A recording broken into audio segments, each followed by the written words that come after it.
حلب خان صاحب، آپ کا بہت شکریہ، آپ نے ہمیں ٹائم دیا ہے۔ یقیناً اسپیشلی ہماری سوسائٹی میں میرے خیال میں لڑکیوں کی ایجوکیشن پہ بہت زیادہ توجہ دینی چاہیے، کیونکہ آلریڈی ہماری سوسائٹی میں لڑکیوں کی جو ایجوکیشن ہے بنسبت لڑکوں کے وہ کم ہے۔ اور جس طرح اسلامک پوائنٹ آف ویو سے بھی اگر آپ دیکھ لیں تو یہ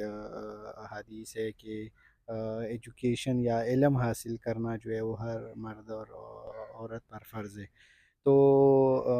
عورت ذات کی یا گرل جو اسٹوڈنٹ ہے اس ذات کی سوسائٹی میں مختلف روپ ہوتے ہیں، چاہے وہ ماں کی شکل میں ہو، چاہے وہ بہن کی شکل میں ہو، چاہے وہ بیوی کی شکل میں ہو۔ تو وہ یہی بات ہے کہ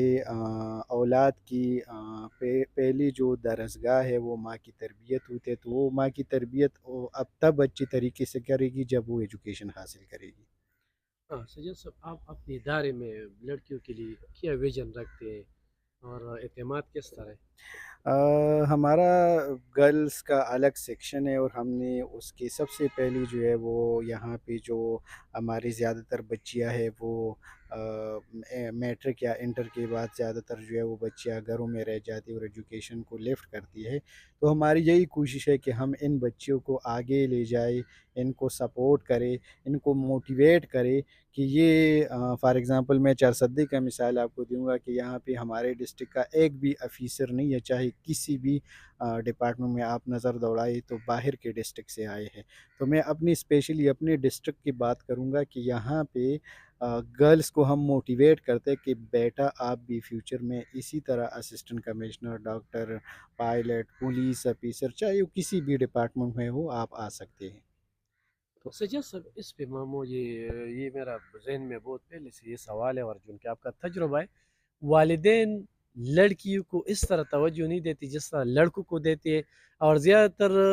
لڑکیاں جب اسکول کالج نہیں آتی تو کچھ پریشانیاں ہوتی ہے،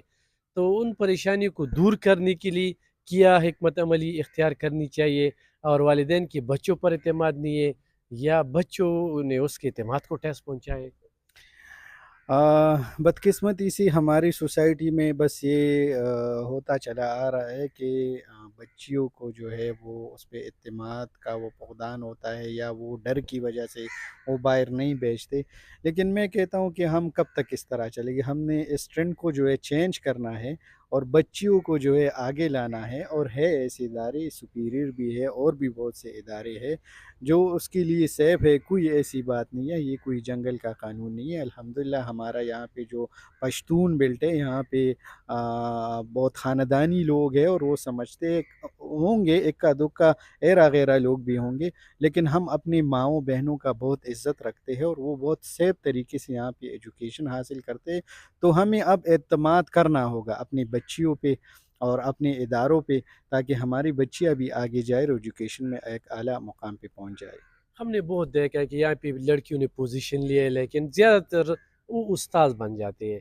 تو آئے دیگر اداروں میں یا دفاتر میں ان کو اہمیت نہیں دی جاتی، عزت نہیں دی جاتی، یا وہاں پہ لے جانے کی آج کل کتنی ضرورت ہے؟ یار میں سمجھتا ہوں اس میں بچیوں کا نہیں، زیادہ تر والدین کا ہاتھوں ہے۔ والدین بس کہتے کہ گرلس کے لیے جو ہے ٹیچنگ ایک راستہ ہے جو اس کے لیے بس وہ بہتر سمجھتے ہیں، حالانکہ اس طرح نہیں ہے۔ آپ نے سنا ہوگا جب اکثر ہاسپٹل میں ہم لوگ جاتے ہیں اپنی گھر والوں کو، مطلب ماں بہن کو لے جاتے ہیں ہاسپٹل میں، سب سے پہلے یہ آواز کرتے ہیں کہ فیمیل ڈاکٹر کدھر ہے، اسی طرح کہتے ہیں نا۔ تو فیمیل ڈاکٹر کہاں سے آئے گی؟ اسی طرح ہماری بہنیں مائیں ہم ایجوکیٹ کریں گے تو تب فیمیل ڈاکٹر آئے گی۔ تو اسی طرح ہر ڈپارٹمنٹ میں میرے خیال میں دنیا کا یا پاکستان کا آدھی سے زیادہ آبادی جو ہے وہ عورتوں کی ہے، تو اس کو آگے اب لانا ہے ہر حال میں، اس کو مختلف دفاتر میں اور مختلف پوزیشن پہ، صرف ایجوکیشن میں نہیں کہ صرف ٹیچر، مختلف پوزیشن پہ آنے کے لیے اس کو موٹیویٹ کرنا ہے۔